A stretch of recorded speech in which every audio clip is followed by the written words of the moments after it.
So the EMV lens is considered a normal non-premium lens by CMS in the United States.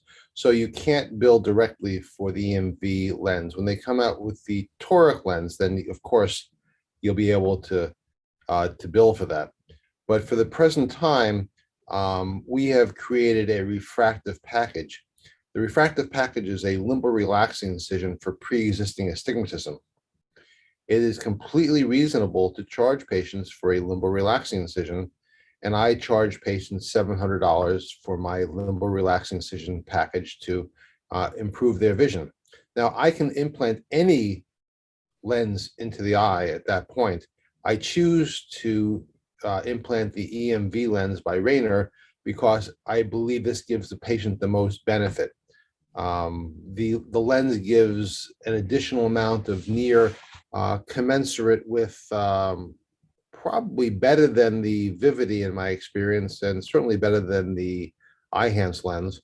And by giving patients the LRI and the EMV lens, it creates a premium package where they can achieve good distance vision and good intermediate vision.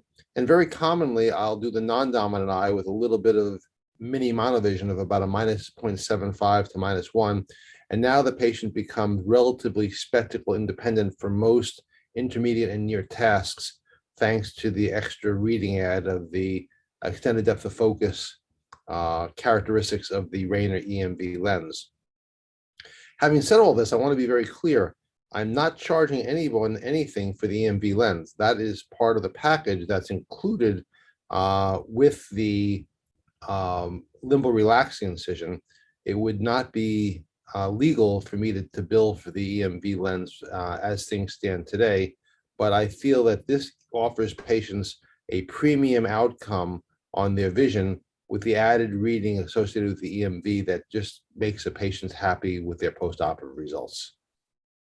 So we have three basic implant packages. One is what I call precise vision package. That would include a femtosecond laser and an aura intraoperative aberrometry laser, okay, combined with an improved lens implant, okay. And the second package is the smart vision package, and that's where EMV comes in. The smart vision package includes a aura, intraoperative wavefront aberrometry with an improved implant choice. That's the EMV. I use EMV, those are the monofocal plus implants, is that I stay within the regulation, the realm of the approval.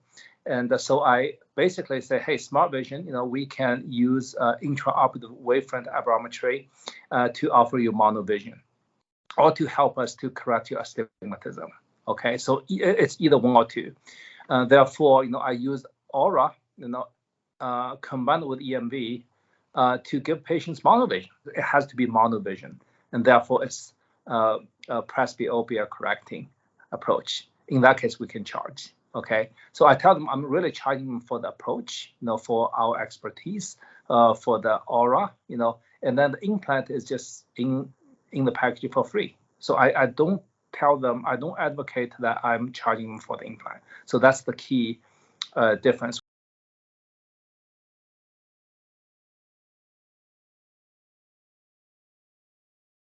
My lens of choice for the refractive package in my practice is the EMV lens because I fully believe this lens gives patients the most value.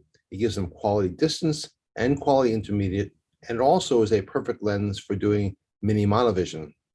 At the same time, that's not the reason why I am charging patients for their premium package. I'm charging them only for the limbal relaxing incision, which is the safe harbor for billing patients directly for a cosmetic aspect of their surgery, which is the treatment of astigmatism.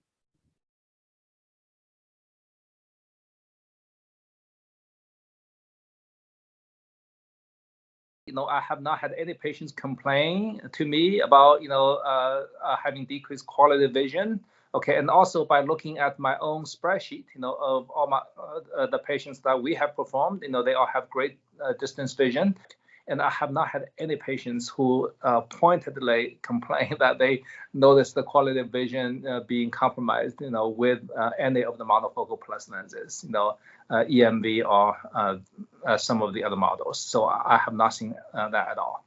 The patients are very happy.